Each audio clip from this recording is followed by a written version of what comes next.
I think the default mode network and REBUS model are interesting as well, where the default mode network is this part of your brain that turns on when you're not doing anything or thinking about anything. So the one that I like to think of is when you're driving down the road, you're kind of zoned out and you're not really paying attention, but you are, and you're just kind of lost in your own thoughts.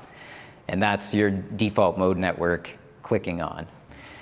And so that's affected people with depression, PTSD, many of these ruminating thought disorders tend to have increased activity in the default mode network.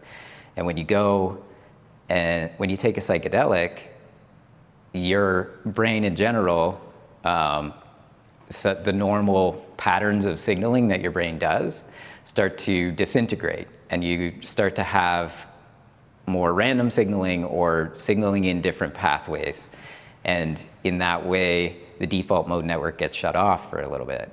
And that's where your sort of ego, when they talk about ego dissolution, that kind of lines up, right? Because your default mode network, as well as some other networks, are kind of part of what your ego is.